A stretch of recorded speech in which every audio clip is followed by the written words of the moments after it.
आगरा में कल छत्रपति शिवाजी महाराज का जन्मदिन था। हमारे मंत्री, उच्च शिक्षा मंत्री जो उनको आप स्मरण कर रहे थे, उसी कार्यक्रम में थे। हम लोगों ने आगरा के अंदर जो कभी मुगल शासकों ने हिंदू बहन और बेटियों की इज्जत के साथ खिलवाड़ करने के लिए मीना बाजार बनाया था, वहाँ एक मीना कोठी भी थी। हम लोगों ने इसको पूरे अपने उसमें ले लिया है और हम वहाँ पे छत्रपति शिवाजी महाराज का भव्य स्मारक बनाने जा रहे हैं।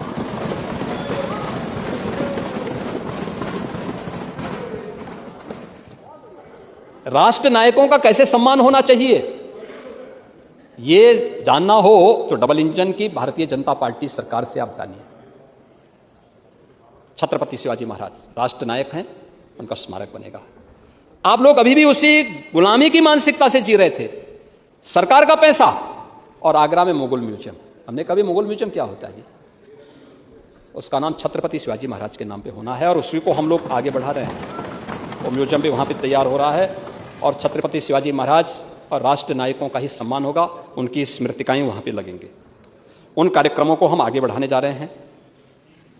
इसके साथ ही प्रदेश और यूनियन बजट में आपने देखा होगा हस्तिनापुर को और सारनाथ को आइकॉनिक सिटी के रूप में डेवलप करने के लिए यूनियन बजट में उसका प्रावधान है। और प्रदेश सरकार ने भी श्रावस्ती के साथ ही बटेश्वर को भी इस दिशा में आगे बढ़ाने की दिशा में हम लोगों ने कार्य प्रारंभ किया है। सरदेव पटेल जी की जन्मभूमि है और उसको हम लोगों ने इस कार्यक्रम को आगे बढ़ाने के कार्यक्रम के साथ जोड़ा है। तमाम अन्य कार्यक्रमों के साथ ही मुझे लगता है कि आज के दिन पर अभी बागपत में पूरा महादेव का मंदिर है, वहाँ पर एक अंतर्राष्ट्रीय योग और आरोग्य केंद्र के साथ साथ आदि योगी की भव्य प्रतिमा की स्थापना का कार्य और बड़ा वहाँ पर एक सेंटर स्थापित होने जा रहा है। यानी वह आध्यात्मिक भी होगा, आयुष की दृष्टि से भी आप देखेंगे बहुत भव्य केंद्र वह बनने जा रहा है देश का। और एक पूरा महादेव में बागपत के अंदर हम लोग इस कार्य को पीपीपी मोड पर आगे बढ़ाए हैं।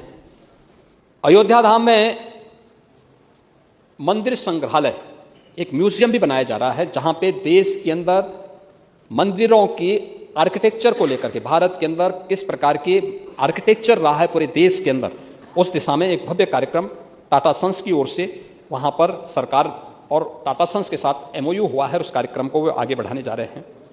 इको टूरिज्म बोर्ड के माध्यम के साथ भी हम कार्य आज प्रदेश के अंदर तेजी के साथ काम करा चुके हैं। हम लोगों ने इस बजट में भी मुख्यमंत्री पर्यटन संवर्धन स्कीम के अंतर्गत भी धनराशि की व्यवस्था की है, जिसमें माननीय जनप्रतिनिधियों के प्रस्ताव पर उनके विधानसभा क्षेत्र के किसी भी पर्यटन केंद्र के विकास के लिए धनराशि देने का प्रावधान है और हर एक क्षेत्र में हम लोग इसको करते हैं। प्रयागराज में समेकित विकास के लिए भी हमने धनराशि की व्यवस्था की है, वाराणसी के लिए की है, अयोध्या के लिए भी की है।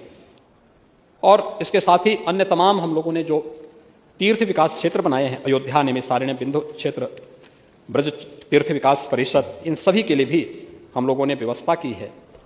अयोध्या, वाराणसी, प्रयागराज, सारनाथ या अन्य तीर्थ स्थलों पर महत्वपूर्ण पर्यटन केंद्रों में महिला गाइड के विशेष प्रशिक्षण और लाइसेंस शुल्क में भी सरकार इसमें छूट प्रदान करने की व्यवस्था करेगी और सरकार इसको अपने स्तर पर प्रयास करेगी कि उन्हें छूट मिले और वो कार्य लाइसेंस उन्हें प्राप्त हो सके और महिला गाइड भी वहाँ पर लोगों को वहाँ पर प्रशिक्षण दे सकें, लोगों को गाइड कर सकें। इसके बारे में सरकार वहाँ पर कार्य करेगी।